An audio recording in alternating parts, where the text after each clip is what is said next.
A paz do nosso eterno e único Salvador Jesus Cristo. Irmãos, gostaria de ler nessa manhã de sábado um texto para que nós possamos recobrar a nossa viva esperança. Esperança essa que em muitos corações está se apagando. Que esperança seria essa? A esperança da vida eterna.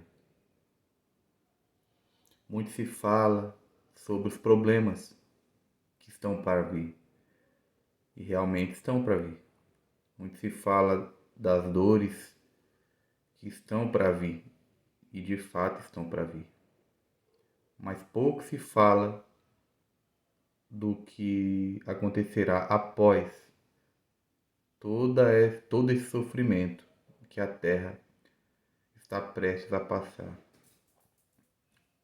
incluindo a Igreja de Cristo, pois para ela, ao longo de sua existência, não lhes é novidade passares por sofrimento, por tribulações, por perseguições e por martírios.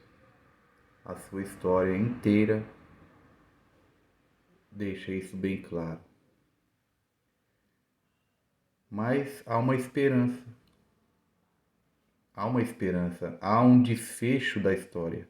E isso poucas vezes é mencionado. Por pastores, por pregadores, por pessoas que pesquisam sobre a nova ordem mundial, que na linguagem bíblica é o sistema da besta, de uma das bestas, né? A outra besta é o chifre pequeno, é a abominação desoladora, é o anticristo. Pois bem, mas depois de tudo isso, tem um desfecho. Essa nossa existência continuará, todavia com um outro corpo, com uma outra realidade. Realidade essa que é eterna, para sempre e sem possibilidade de retorno. Gostaria de ler o texto de primeira carta do apóstolo Paulo, inspirado pelo Espírito Santo, não psicografado. Gostaria de deixar esse ponto aqui também bem claro, que as cartas do apóstolo Paulo e dos outros apóstolos foram inspiradas por Deus, porque o Espírito Santo neles habitava e inspirava eles a escreverem coisas concernentes ao reino de Deus. Simples assim, não psicografada. Não psicografada. Amém? Então, por que eu digo isso, irmãos? Porque nós notamos opiniões deles em meio a essas cartas inspiradas, mediante a liberdade que Deus nos deu. Liberdade de expressar, liberdade de observar a vida e opinar a respeito com base no que Jesus ensinou. Isso que os irmãos fizeram e escreveram as epístolas. Por isso chega uma hora que o apóstolo Paulo ele diz: isso digo eu, não o Senhor, ou isso diz o Senhor, não eu. Ou seja, há pensamentos ali do homem Paulo, mas o homem Paulo tinha o Espírito Santo em sua vida que o ensinava como proceder. E com base nesse ensinamento, que ele obviamente aprendia, repassava a sua posição, opinião. Não como mandamento, não como uma revelação de Deus, mas como uma observação do que acontece na vida e aplicando a sua experiência de vida baseado no ensino de Cristo Jesus. Então isso é muito importante. Poucas pessoas falam sobre isso. Então, gostaria de ler aqui, Epístola do Apóstolo Paulo aos Coríntios, capítulo 15. Vamos ler essa leitura completa para que a gente possa entender qual a nova realidade que poucos falam, posterior a tudo isso que virá sobre o mundo a partir de então. 1 aos Coríntios, capítulo 15. Irmãos, lembro-vos do Evangelho, das boas novas de salvação, de perdão, de remissão de pecados,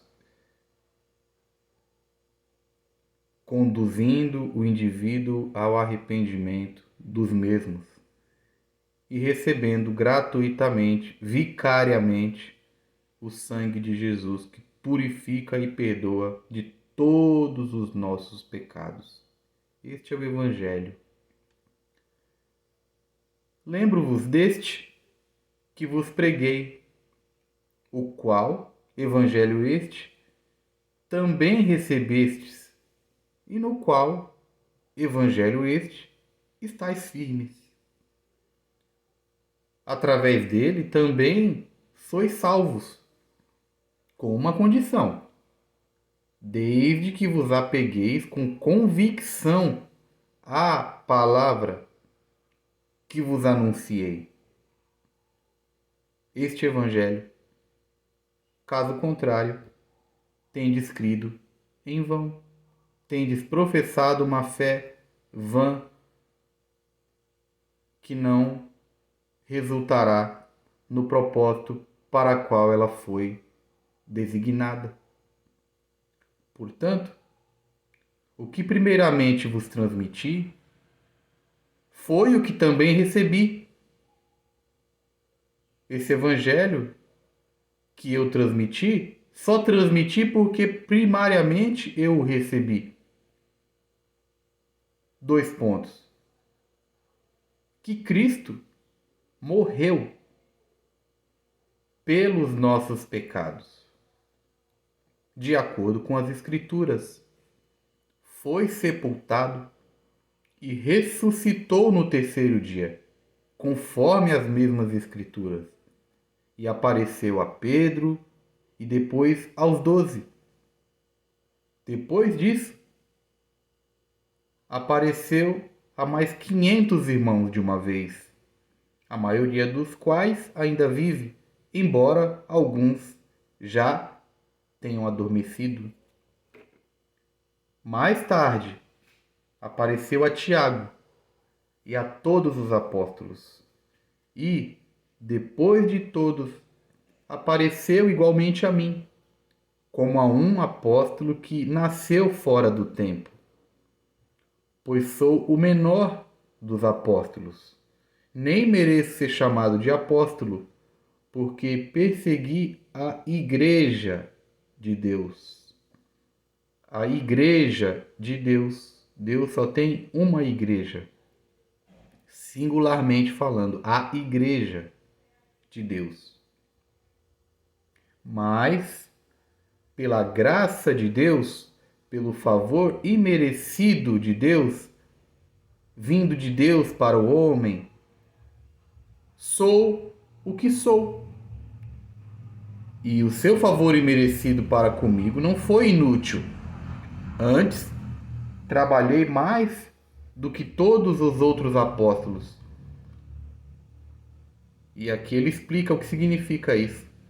Todavia, não eu trabalhei mais que todos os outros apóstolos, nesse sentido de quantidade, e nem por vontade minha, nem força minha individual, mas a graça de Deus que me fez ser o que sou,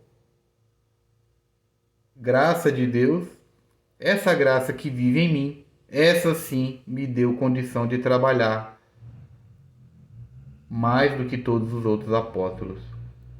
Porque Jesus disse lá na frente, nos evangelhos, ou lá atrás, no caso, né? Coríntios está à frente dos evangelhos nas escrituras, mas se diz Jesus: eu sou a videira verdadeira e vós as varas. Todo aquele que está ligado em mim, eu nele dá muito fruto. E o fruto permanece. E ele faz algumas outras ressalvas e no final diz: porque sem mim nada podeis fazer. Portanto, quer tenha sido eu, Paulo, quer tenham realizado eles, apóstolos, é isso que pregamos e é nisso que crestes. O objetivo é esse: pregarmos e que as pessoas creiam. Não importa quem, se é Paulo, se é Apolo,